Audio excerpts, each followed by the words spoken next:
शोषण है। ये दूसरा चैप्टर है, मतलब दूसरा चैप्टर आपके क्लास 10th के जीव विज्ञान का ये दूसरा चैप्टर है, शोषण। सुनने में कितना अच्छा लगता है, शोषण लगता है ना। शोषण, शोषण क्या है? शोषण क्या है? जैसे हम लोग क्या लेते हैं, देखिए सांस लेते हैं, लिए सांस, घींचिए सब आदमी सांस, लिए लिए गया अंदर, उसको फिर छोड़ने की आवश्यकता पड़ता है, अपने आप लगता है निकल रहा है, निकल रहा है ना। क्या लिए? क्या लिए? शोषण के टाइम में क्या लिए? ऑक्सीजन लिए, कार्बन डाइऑक्साइड ऑक्सीजन लिए, हवा लिए, तो वो ऑक्सीजन को हम क्या किए? ग्रहण किए, अंदर गया, उसके बाद फिर क्या छोड़ दिए? कार्बन डाइऑक्साइड छोड़ दी। यही तुम्हारा शोषण है, सिंपल सी बात, यही शोषण है। लेकिन किताब के तौर पर चलेंगे तो सिंपल सा परिभाषा, इतना बड़ा बोर्ड पर जो दिख रहा है, इतना बड़ा परिभाषा में लिखना और विद्यार्थी के लिए भी लगता है बहुत बड़ा परिभाषा है ना। लेकिन इतना बड़ा परिभाषा नहीं है, इसका शॉर्टकट हम लोग लिख सकते हैं। एग्जामिनर को हमको समझाना है कि हम कर क्या रहे हैं। यानी कि शोषण का मतलब साफ स्पष्ट, शोषण मतलब सांस लेना। यानी कि क्या कि हम लिए सांस, ऑक्सीजन के रूप में लिए, लिए तो अंदर गया, उसका हम जो भी उपयोग किए, उपयोग करने के बाद हम छोड़ दिए, क्या छोड़े? कार्बन डाइऑक्साइड बाहर निकाल दिए, उसी को शोषण कहते हैं। लेकिन इसको हम समझाने के लिए, अच्छा से बृहद तरीका समझने के लिए हम शोषण का परिभाषा लिखे हैं। एक आपके भारतीय वन के बुक में है ये परिभाषा लिखा हुआ। शोषण वैसी क्रियाओं का सम्मिलित रूप को कहते हैं, वैसी क्रियाओं के सम्मिलित रूप को कहा जाता है जिसमें बाहरी वातावरण से O2 यानी ऑक्सीजन ग्रहण, यानी कि O2 ग्रहण कर, क्या करते हैं? देखो क्या कर, बाहरी वातावरण से हम लोग क्या कर रहे हैं? ऑक्सीजन को क्या कर रहे हैं? ग्रहण कर रहे हैं। ग्रहण करने का मतलब क्या करें? पूरा ग्रहण किए, ग्रहण करने के बाद शरीर की कोशिकाओं में पहुंचाया जाता है। शरीर में, हमारे शरीर में सेल होते हैं, हर एक सेल के पास पहुंचते हैं, यानी कि कोशिकाओं के पास पहुंचता है, और जहां इसका उपयोग कोशिका ईंधन के रूप में होता है। किसके रूप में होता है? कोशिका ईंधन का ऑक्सीकरण कई चरणों में विशिष्ट एंजाइमों की उपस्थिति में करके, क्या कहा? कई चरणों में, कहा कि क्या कहा कि इसका उपयोग कोशिका ईंधन का ऑक्सीकरण कई चरणों में विशिष्ट एंजाइमों की उपस्थिति में करा के जैव ऊर्जा, जिसको कहते हैं एटीपी हम लोग, का उत्पाद किया जाता है, तथा इस क्रिया से जितना ये काम हुआ, काम करने के बाद कुछ ना कुछ तो उत्पन्न होगा।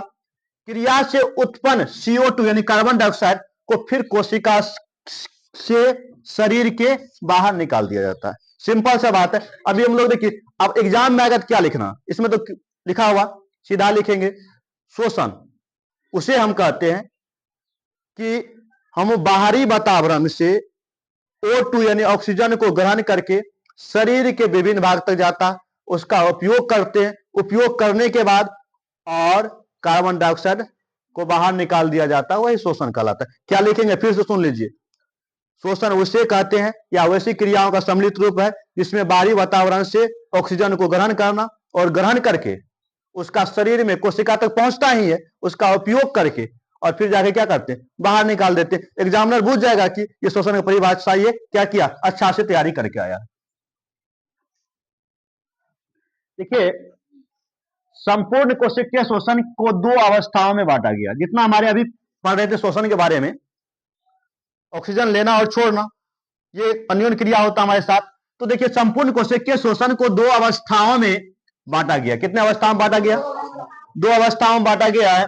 एक का नाम है अवायवीय शोषण, एक का नाम वायवीय शोषण। सिंपल से समझिएगा, अवायवीय का मतलब होता है कि ये ऑक्सीजन की अनुपस्थिति में होता है, कोई चीज घटना होता है शोषण, ये अवायवीय का मतलब होता है ऑक्सीजन क्या है? अब्सेंट है, यानी अनुपस्थिति है। क्या कहा? Absent of oxygen.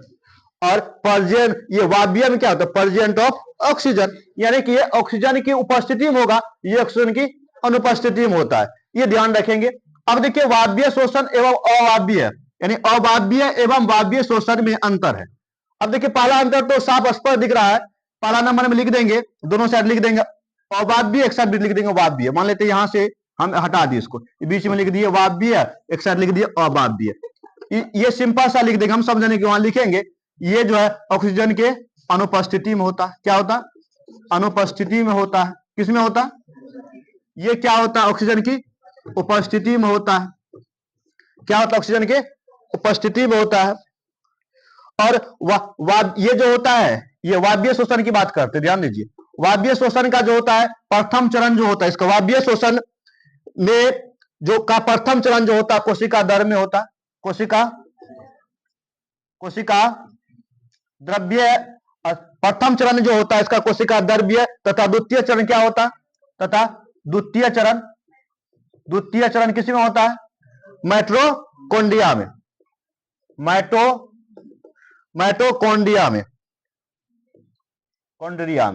ये होता है। तो इसमें क्या होता है, इसमें पूरा होता है क्या, वायवीय श्वसन का प्रथम चरण जो है, ध्यान दीजिए, कोशिका द्रव्य, द्वितीय चरण माइटोकॉन्ड्रिया में। लेकिन अवायवीय श्वसन में जो होता है, अवायवीय श्वसन जो होता है इसमें सिर्फ क्या होता है, कोशिका दर में होता है। इसका क्या होता है, कोशिका दर में होता है। याद रखेंगे अंतर इस तरह से होता है। तो ये क्या होता है, कोशिका दर में होता अवायवीय, और ये क्या होता, प्रथम होता है इसका कोशिका दर में, और द्वितीय क्या होता माइटोकॉन्ड्रिया में। इसको याद रखेंगे। और वायवीय श्वसन, देखिए तीसरा अंतर क्या होगा, तीसरा अंतर इधर थोड़ा कैमरा का रंग कम दिखाई देता होगा। इसमें देखिए दूसरा क्या होगा हमारा, तीसरा 2-3 तो याद रखेंगे, इसमें एग्जाम में हर बार पूछता, वीवीआई है, बहुत बार पूछा गया। ये देखिए वायवीय श्वसन में अवायवीय श्वसन की तुलना में बहुत ऊर्जा मुक्त क्या करता है, बहुत ज्यादा ऊर्जा मुक्त करता है। कहा कि वायवीय श्वसन से अवायवीय श्वसन की तुलना में, यानी कि वायवीय श्वसन जो है अवायवीय श्वसन की तुलना में वायवीय श्वसन जो है अधिक ऊर्जा को मुक्त करता है। क्या करता है, ये कम करता है, ये अधिक करता है। ये कम, ये क्या अधिक। कोई दिक्कत किसी को नहीं। साफ कर देखिए, पेड़ पौधा को देखे होंगे आप लोग, देखे है ना। मान लेते ये पेड़ पौधा का हम चित्र बना रहे हैं, ये ऊपर ज्यादा हो जाएगा, दिखाई नहीं देगा आप लोगों को। तो देखिए ध्यान दीजिए, ये मान लेते जड़ है, क्या है, जड़ है। जड़ में इसमें ये क्या तना है, इस साइड से पत्ती बना दी। यहाँ इस समझाने के लिए विशेष हम कुछ नहीं कर रहे, पत्ती है आपके पास, ध्यान दीजिए, ये आपके पास क्या पत्ती है। देखिए पौधा क्या करता है, चलिए पौधा मान लेते ऐसा है, ठीक। ये पत्ती है आपका, ये पत्ती जो है इसमें एक उपस्थित रंध्र होता है, इसको कहते हैं वात रंध्र। क्या कहते हैं, वात रंध्र। तो ये क्या करता है, ध्यान दीजिए, रात के टाइम में ये रंध्र खुल जाता है। जितना हम लोग कार्बन डाइऑक्साइड छोड़े हैं ये क्या करता है, ग्रहण कर लेता है रात के टाइम में। ये वात रंध्र होता है, ये पत्तियों के द्वारा अपना शोषण करता है। याद रखेंगे, शोषण का आदान प्रदान ऐसे होता है। ये किसके द्वारा करता है, पत्तियों के द्वारा ये क्या कर लेता है, अपना शोषण को आदान प्रदान कर लेता है। अब देखिए जंतु जो होता है, जंतुओं में 3 प्रकार के शोषण अंग होते हैं। 3 प्रकार लिख लेंगे साथ में, कोई दिक्कत नहीं है। जंतुओं में 3 प्रकार के क्या होते हैं, शोषण अंग होते हैं। शोषण अंग होते हैं। कितने प्रकार के होते हैं, 3 प्रकार के होते हैं। कितने प्रकार के होते हैं, 3 प्रकार के होते हैं। एक का नाम है श्वास नली। क्या नाम है, श्वास नली। बी में क्या होगा, गिल्स, और सी में फेफड़ा। तो अब देखिए श्वास नली होता है, गिल्स होता है, और क्या होता है, फेफड़ा। जैसे देखिए कीट को देखे हैं, कीट जानते हैं ना, कीट, ये कीट सब जो होता है, कीट टिड्डा है ही है वो, ये सब श्वास नली जो होता है, श्वास नली के द्वारा यानी ट्रेकिया के द्वारा शोषण करता है। तिलचिट्टा सब जो होता है, ये सब याद रखेंगे। ऑब्जेक्टिव में पूछेगा आपको, कीट हो गया, टिड्डा हो गया, तिलचिट्टा सब जो होता है कीट में, टिड्डा, ये सब क्या होता है, किसके द्वारा, ट्रेकिया के द्वारा शोषण करता है। उसके बाद देखिए गिल्स जो होता है हमारा, गिल्स जो होता है विशेष प्रकार के शोषण अंग है, समझ गया। ये मछली में पाया जाता है। किसमें पाया जाता है, ये गिल्स जो होता है मछली में पाया जाता है। किसमें, मछली, इसको कहते हैं हम लोग फिश। तो ये किसमें, गिल्स जो होता है किसमें, मछली को होता है। ये विशेष प्रकार अंग होता है। उस अंग के द्वारा क्या करता है, पानी में जाकर के पानी में उस गिल्स के द्वारा अपना शोषण लेता है, क्योंकि पानी में जो मिला हुआ होता है ऑक्सीजन, उसी के द्वारा शोषण करता है। इस तरह से क्या करता है, शोषण। और फेफड़ा की जहां तक बात है, गिलकोष्ठ उसको कहो, फेफड़ा शोषण अंग। देखो फेफड़ा के द्वारा कौन, हम लोग लेते हैं सांस। इस तरह से क्या करेंगे अपना, क्योंकि शॉर्ट कट खींचना है, इसको क्या करना है, शॉर्ट कट। स्टार्ट कीजिए। देखिए मानव शोषण तंत्र की बात करते हैं, ध्यान दीजिए। देखिए मानव शोषण अंग मनुष्य में नासिका छिद्र और श्वसन यंत्र, लेरिक्स, श्वास नली, फेफड़ा, ये सब मनुष्य का क्या है, श्वसन अंग है। कौन कौन, देखिए नासिका छिद्र, स्वरयंत्र, लिरिक्स, श्वास नली, ट्रेकिया तथा फेफड़ा, ये सब क्या है, श्वसन अंग है। देखिए अब देखिए नासिका के बारे में जानिए, किसके बारे में जानिए, तो देखिए नासिका मुख द्वार के ठीक क्या ऊपर स्थित होता है। नासिका जो हम लोग का होता है मुख द्वार के, ये मुख है ना, इसके क्या होता है, ठीक ऊपर होता है। इसमें दो लगभग गोलाकार बाह्य नासिका छिद्र होता है, दो गोलाकार बाह्य नासिका छिद्र होता है। और जो भीतर की ओर दो अलग अलग नासिका बेस में खुलते, एक दाएं और बाएं, दो अलग अलग, कितने, दो अलग अलग नासिका क्या करते, भेष में खुलते। दोनों नासिका भेष में एक ऊंची लंबवत स्थित अस्थि की बनी नासिका पट्टी के द्वारा एक दूसरे से पृथक होते। यहां देखिए हमारे पास लंबवत है और दो पट्टिकाओं के द्वारा क्या होता है, अलग होता है, खुलती है। उसके बाद देखिए नासिका बेस का छोटा अग्रभाग जिसमें बाह्य नासिका छिद्र होता है उसे प्रागन या प्रकोष्ठ कहा जाता है। उसे क्या कहते हैं, प्राग्राण या प्राकोष्ठ। याद रखेंगे इस भाग में सामान्य रोमयुक्त त्वचा का स्तर होता है। प्रकोष्ठ के पीछे नासा भस्म का छोटा ऊपरी भाग ग्राण छिद्र कहते हैं। याद रखेंगे प्रकोष्ठ के पीछे चित्र को जब देखेंगे नासा बेस का छोटा ऊपरी भाग ग्राण कहलाता है और मध्य और निचला भाग को श्वसन क्षेत्र कहा जाता है। मध्य और निचला भाग को क्या कहते हैं, श्वसन क्षेत्र। मनुष्य में ग्राण क्षेत्र अत्यंत छोटा होता है। मनुष्य में क्या होता है, ग्राण क्षेत्र अत्यंत छोटा होता है, जिसके कारण मनुष्य में सूंघने की क्षमता कुछ निम्न स्तनधारियों की अपेक्षा कम होती है। क्या कहा कि मनुष्य में ग्रहण क्षेत्र जो, याद रखेंगे एग्जाम में बहुत बार पूछा है, मनुष्य में ग्रहण क्षेत्र अत्यंत छोटा होता है। ग्रहण क्षेत्र जो होता है अत्यंत छोटा होता है, जिसके कारण मनुष्य में सूंघने की क्षमता, किसकी क्षमता, सूंघने की क्षमता कुछ निम्न स्तनधारियों की अपेक्षा क्या होती है, कम होती है। स्तनधारियों की अपेक्षा क्या होती है, कम होती है। नासिका भस्म की दीवार टेढ़ी मेढ़ी होती है। हम लोग का नासिका भस्म होता है वह टेढ़ी मेढ़ी होती है और घुमावदार प्लेट की तरह क्या होता है, घुमावदार प्लेट की तरह होती है, जिसे कैंची कहते हैं, जिसे कहते कैंची कहते हैं। और नासिका भस्म में महीन म्यूकस मेम्ब्रेन का स्तर होता है। क्या कहा, नासिका भस्म जो होता है हम लोगों का महीन म्यूकस क्या होता है, मेम्ब्रेन होता है, जो म्यूकस स्रावित करते, जो क्या करते, म्यूकस स्रावित करते। जो भी बैठे हुए अपना अपना अगर भारतीय वन का बुक है 10th क्लास को, उसको निकाल कर देखेंगे तो उसमें सब बात जो बोल रहे हैं मिल जाएगा। श्वसन क्षेत्र में स्थित श्वसन एपिथेलियम के नीचे महीन रक्त कोशिका का जाल फैला होता है और नासिका बेस के अंदर और ग्रहणी में कंठ द्वार के समीप खुलता है। याद रखिए नासिका बेस जो होता है अंदर की ओर, याद रखिए नासिका बेस जो होता है अंदर की ओर, कहां, अंदर की ओर, ग्रसनी के में कंठ द्वार के समीप खुलता है। क्यों खुलता है, और ग्रसनी कंठ द्वार के ठीक नीचे एक छोटी रचना जिसको हम कहते हैं लिरिक्स, जिसको स्वर्ण यंत्र होता है हम लोगों का, और जिससे हम लोग बोलते हैं लिरिक्स, पीछे की ओर श्वास नली या ट्रेकिया खुलती है। और याद रखें ट्रेकिया करीब 11 सेंटीमीटर लंबा होता है।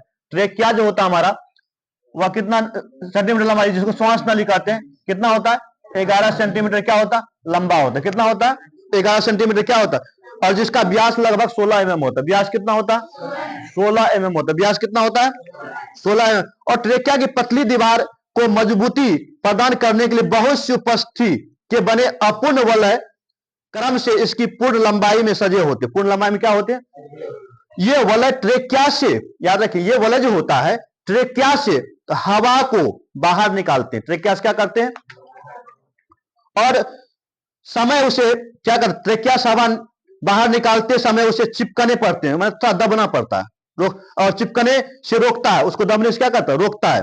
और नीचे की ओर ट्रेकिया वक्ष गुहिका में पहुंचता है, जहां यह विभाजित होकर के दो श्वास नली में बढ़ जाता है। और नीचे होकर नीचे जाता है ना, वहां दो भाग में बढ़ता है। याद है गला जो होता है यहाँ पे, ये दो भाग में बढ़ जाता है। और क्या होता है, उसी को हम लोग क्या दो भाग में बढ़ जाते हैं। और श्वास नली श्वासनियों में भी ट्रेकिया की तरह उपास्थ्य वलय होते। प्रत्येक श्वास नली या ब्रोंक्स फेफड़े में प्रवेश कर तुरंत श्वास नलिकाओं और ब्रोनोक्यूल्स, जिसको इंग्लिश में कहते हैं ब्रोनोक्यूल्स में विभाजित हो जाते हैं। नसिका से श्वास नली तक स्वर अंतर का संपूर्ण आंतरिक भाग क्या होता है, पक्षांभी का एपिथेलियम का बना होता है। फेफड़े के अंदर प्रत्येक श्वास निका फिर पतली शाखाओं में बढ़ जाती है, जिन्हें वायु कोष्ठिका वाहिनी कहते हैं। ये जो है याद रखेंगे, ये वाहिनियां अनेक छोटे छोटे क्या होते हैं, अनेक छोटे छोटे वायु कोष्ठ बनते बढ़ जाते हैं। क्या कहते हैं, वायु कोश में क्या करते हैं, वे खुलते हैं। और मनुष्य के दोनों, याद रखिए, मनुष्य के दोनों फेफड़ों में ऐसे करीब, मनुष्य का 2 फेफड़ा होता है, दोनों फेफड़ों में ऐसे 3 गुना 10⁸ 3 गुना 10⁸ वायु कोश पाए जाते हैं। कितना? 3 गुना 10⁸ वायु कोश दोनों फेफड़ों में। और इस तरह मनुष्य के फेफड़ों में श्वसन गैसों का आदान प्रदान के लिए करीब 400 से 800 वर्ग फीट तक सतह उपलब्ध होते हैं। फेफड़ा मनुष्य के वक्ष गुहा में स्थित होता है। याद रखेंगे, हम लोग का जो फेफड़ा होता है, एग्जाम में पूछेगा, फेफड़ा मनुष्य के वक्ष गुहा में, वक्ष गुहा याद रखेंगे, बात नहीं करेंगे, वक्ष गुहा में स्थित होता है। फेफड़ा जो होता है मनुष्य के वक्ष गुहा में स्थित होता है। और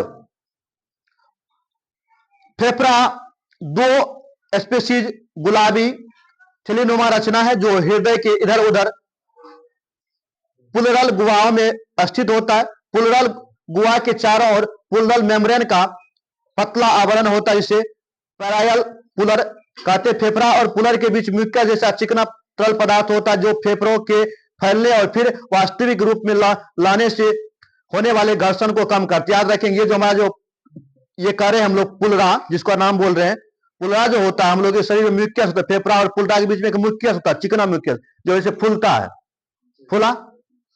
फूला ना, फूलने के बाद फेफड़ा ऊपर जब फूलता है, इसको जो घर्षण होता है वो म्यूकस उसको कम करता है। तो घर्षण होगा बार बार, तो उसमें क्या होगा, दाग पड़ जाएगा फेफड़ा में, क्या होगा, बीमार हम लोग पड़ जाएंगे। अब देखिए, श्वसन क्रिया, हम सांस लेते हैं तो उसको प्रश्वास कहते, याद रखेंगे यार, जब हम सांस लेंगे, शोषण करते हैं, याद रखिए, शोषण करते हैं तो उसको क्या कहते हैं, शोषण करेंगे उसको प्रश्वास कहेंगे, प्रश्वास। और जब शोषण सांस लिए, जब शोषण को हम क्या किए, छोड़ देते हैं तो उसे उच्छ्वास कहते, याद रखेंगे, क्या कहते, उच्छ्वास कहते। जब शोषण को हम लिए, श्वास लिए तो प्रश्वास, और जब हम छोड़ दिए उच्छ्वास। जब लेना और छोड़ना दोनों एक साथ होता है। अगर लेना, सांस लेना भी, सांस लिए, ध्यान देखिए, सांस लिए और क्या किए, छोड़े, इन दोनों का नाम हो जाता है श्वासो उच्छ्वास। क्या हो जाता है इसका नाम, श्वासो उच्छ्वास। याद रखें, एग्जाम में ऑब्जेक्टिव में पूछ सकता है, सांस लेना क्या, प्रश्वास, सांस छोड़ना क्या, उच्छ्वास, और दोनों क्रम एक साथ होता है, क्या होता, श्वासो उच्छ्वास। कोई दिक्कत? अब देखिए, हमारा रक्त, याद रखेंगे, देखिए ये जो है मनुष्य का श्वसन अंग है। अपना किताबी कोई निकाल के देखिए, क्योंकि हम चित्र बनाने में थोड़ा हमको दिक्कत होता है, उतना चित्र बनाने के लिए आता नहीं। देखिए किताब को देखिए, ये देखिए मनुष्य का श्वसन अंग है।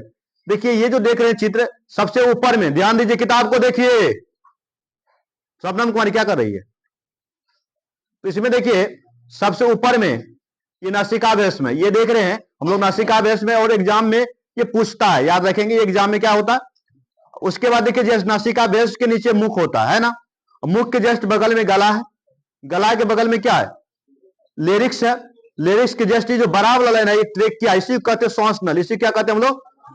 और इसके जस्ट ये जो देख रहे हैं हमारा, ये जो फेफड़ा देख रहे हैं, इसी को ब्रोनकस कहते हैं, इसे क्या कहते हैं, ब्रोनकस। अभी जो कुछ देर पहले पढ़ा है, उसके जस्ट जैसे देखो लगता है गाछी जैसा ठार पत्ती नहीं है, इसका नाम है ब्रोनोक्यूल्स। क्या नाम है?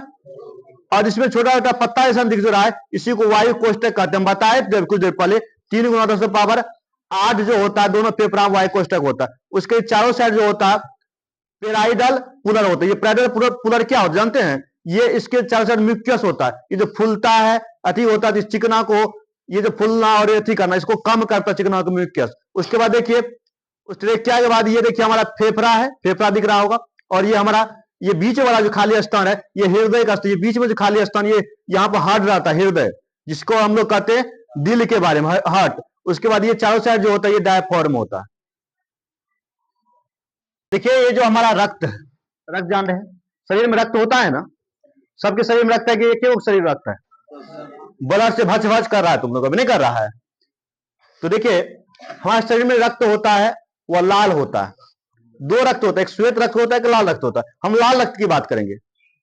तो लाल जो होता है, ये किसके कारण होता है? हीमोग्लोबिन के कारण होता है। जब भी कोई डॉक्टर चेक करेगा तो वहां कहेगा कि आपका हीमोग्लोबिन कितना है, हम लोगों को कम से कम 12 रहना चाहिए, लेकिन कितना का 10 होता है, कितना अधिक होता है, ये होता है। लेकिन देखिए ये हीमोग्लोबिन हम लोगों का क्या होता है, देखिए हीमोग्लोबिन ऑक्सीजन से मिल करके, हीमोग्लोबिन जो है हमारा किससे मिलता है, ऑक्सीजन से मिलता है। किससे मिलता है, ऑक्सीजन से मिलने के बाद क्या बना देता है, संयोग करता, मिल जाता है, उसी को क्या कहते हैं, ऑक्सी हीमोग्लोबिन। क्या नाम है, ऑक्सी हीमोग्लोबिन। देखिए आपका ये चैप्टर यही खत्म होता है, फिर मिलना चाहेंगे दूसरा वीडियो में।